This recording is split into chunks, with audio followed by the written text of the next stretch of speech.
வச்சு நம்ம வந்து இந்த அளவுக்கு திக்காக இறக்கியிருக்கோம்.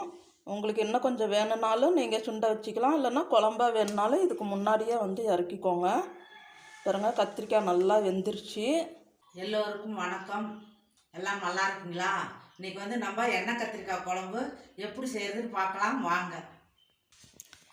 ஃபஸ்ட்டு வந்து வெங்காயம் தக்காளி எல்லாம் வதக்கி நம்ம அரைக்க போகிறோம். அதுக்கு வந்து ஒரு கடாயை வச்சுட்டு சூடுபடுத்திட்டு ஒரு 2 ஸ்பூன் எண்ணெய் ஊற்றிக்கோங்க.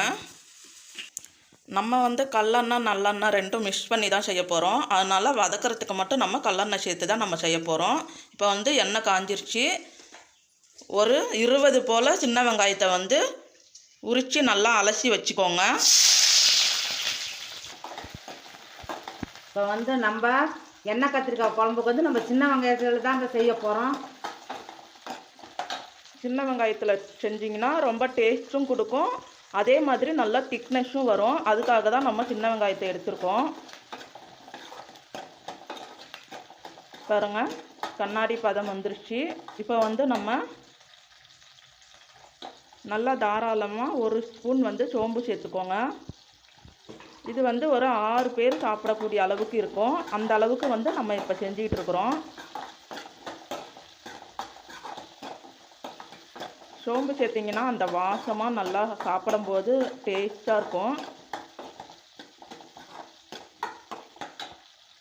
இப்போ வந்து ரெண்டும் வதங்கிருச்சு. இப்போ வந்து நம்ம 2 மீடியம் சைஸ் தக்காளியை வந்து கொஞ்சம் ஓரளவுக்கு கட் பண்ணி வச்சுருக்கோம். ஏன்னா நம்ம அரைக்க தான் போகிறோம், அதனால கொஞ்சம் பெருசு பெருசாகவே கட் பண்ணி வச்சுருக்கோம். இப்போ இதை சேர்த்துட்டு நல்லா வதக்கிக்கலாம். இப்போ பாருங்கள், தக்காளி ஓரளவுக்கு நல்லா மசிஞ்சு வதங்கிருச்சு. விரல் சைஸில் வந்து 3 பீஸ் தேங்காவை வந்து நீங்கள் கட் பண்ணி சேர்த்துக்கிட்டாலும் சரி, இல்லைன்னா ஒரு 2 டேபிள் ஸ்பூன் தேங்காய் வந்து திருகி வச்சுக்கிட்டாலும் சரி. கம்மியாக போட்டால் போதும், அதிகமாக தேங்காய் வேணாம். இப்போ பாருங்கள், தேங்காய் போட்டு ரொம்ப நேரம் வதக்க தேவையில்லை. ஒரு 30 செகண்டு போல் வதக்கிட்டு அடுப்பை வந்து நம்ம அணைச்சிட்டோம். இப்போ பாருங்கள், நல்லா வணங்கிருச்சு. இது வந்து சூடாகட்டும். இந்த கேப்பில் வந்து நம்ம கத்திரிக்காயை நல்லா வணக்கி நம்ம எடுத்து வச்சுக்கலாம். இப்போ கத்திரிக்காயை வந்து வதக்கிறதுக்கு நல்லெண்ணெய் சேர்த்துக்கோங்க.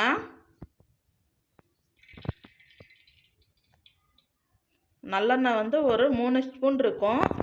பத்தலைன்னா நம்ம இதோட வந்து வதக்கும் போது கடலெண்ணெய் வந்து நம்ம சேர்த்துக்கலாம் குழம்பு வைக்கும்போது. இப்போ வந்து கத்திரிக்காய் வதக்கிறதுக்கு இது போதும்.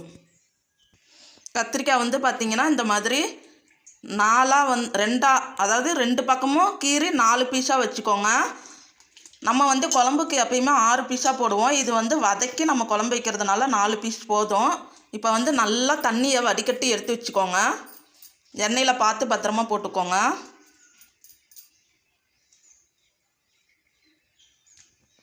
அடுப்பை சிம்மில் வச்சுட்டு காய் சேர்த்துக்கோங்க. இப்போ இது மேலே கத்திரிக்காய் கலரு தோல் மாறுற வரைக்கும் நம்ம இதை வதக்கி எடுத்துக்கலாம். ஒரு 50% வந்து வதங்கினா போதும். மேலே வந்து ஒரு மாதிரி கலர் மாறும், ப்ரௌன் கலர் மாதிரி மாறும். அப்போ வந்து நம்ம எடுத்துட்டோம்னா குழம்புல கொதிக்கும் போது சரியாக இருக்கும். இப்போ பாருங்கள், வெங்காயம் தக்காளி வந்து நல்லா சூடாயிடுச்சு. இப்போ வந்து அரைக்கிறதுக்கு முன்னாடி வந்து இதுலேயே நீங்கள் வந்து மசாலாலாம் சேர்த்துக்கோங்க.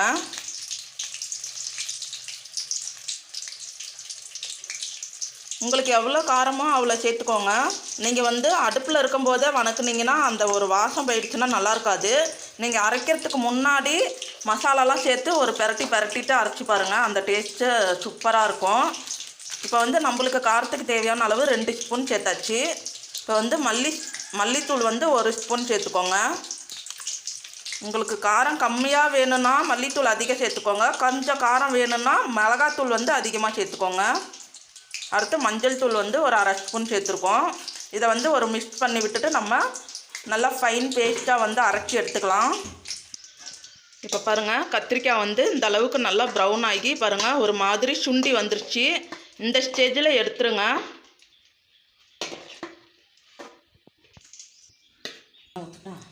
இப்போ எல்லாமே ரெடியாக இருக்குது. இப்போ நம்ம குழம்பு செய்ய ஆரம்பிச்சிடலாம்.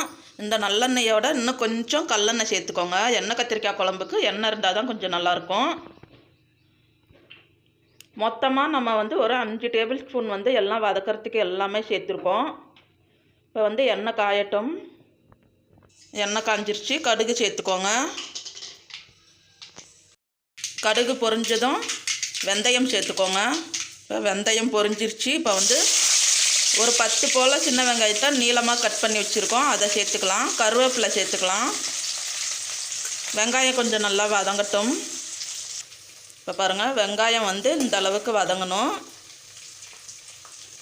இஞ்சி பூண்டு பேஸ்ட் வந்து 1 டேபிள் ஸ்பூன் சேர்த்துக்கோங்க. இஞ்சி பூண்டு பேஸ்ட்டு சேர்த்து ஒரு 30 செகண்ட் வதக்கிக்கோங்க. இதுக்கப்புறமா ஒரு குட்டி தக்காளி வந்து நீல வாக்கில் கட் பண்ணி சேர்த்துக்கோங்க. ஏன்னா நம்ம வெங்காயம் வந்து வதக்கிறதுனால அதோட கொஞ்சம் தக்காளியும் சேர்த்துக்கிட்டிங்கன்னா ரொம்ப டேஸ்ட்டாக இருக்கும். அதனால் ஒரு குட்டி தக்காளி மட்டும் சேர்த்திங்கன்னா போதும். இப்போ இஞ்சி பூண்டு பேஸ்ட்டு சேர்த்து வதங்கிருச்சு. இப்போ வந்து நம்ம தக்காளி சேர்த்துக்கலாம்.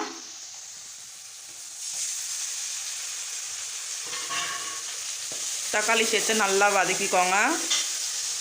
தக்காளி வதங்கிறதுக்கு உப்பு கொஞ்சமாக சேர்த்துக்கோங்க. தக்காளி நல்லா மசிஞ்சு வரட்டும்.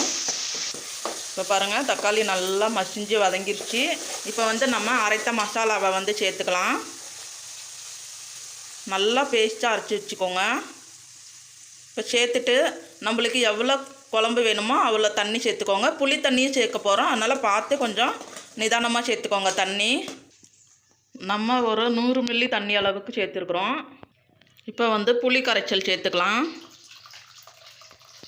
புளிக்கரைச்சல் தண்ணியோட மொத்தம் நம்ம 1/2 லிட்டர் தண்ணி அளவுக்கு சேர்த்துருக்கோம். இதுக்கப்புறமா உங்களுக்கு திக்னஸ் வேணும்னா எவ்வளோ குழம்பு தேவையோ அதுக்கேற்ற மாதிரி நீங்கள் கூட்டிக்கோங்க.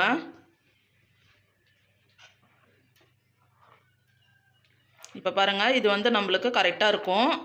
கொஞ்சம் நம்ம திக்காக தான் எடுக்க போகிறோம், அதனால் இந்த அளவுக்கு குழம்பு கூட்டின பிறகு கொதிச்சிச்சுன்னா நல்லாயிருக்கும். குழம்புக்கு தேவையான அளவு உப்பு சேர்த்துக்கலாம். இந்த ஸ்டேஜில் உப்பு, காரம், புளிப்பு எல்லாமே செக் பண்ணி பார்த்துக்கோங்க. இப்போ வந்து நம்ம குழம்ப வந்து ஒரு 10 நிமிஷம் கொதிக்க வைக்க போகிறோம். இப்போ பாரு, 10 நிமிஷம் வந்து குழம்பு கொதிச்சிருச்சு. இப்போ வந்து நம்ம கத்திரிக்காயை சேர்த்துக்கலாம். இப்போ பாருங்கள், காய் சேர்த்து குழம்பு கொதிக்குது. இப்போ வந்து சிம்மில் வச்சுட்டு மூடி போட்டு மூடிட்டு ஒரு 10 நிமிஷம் கொதிக்க வைங்க.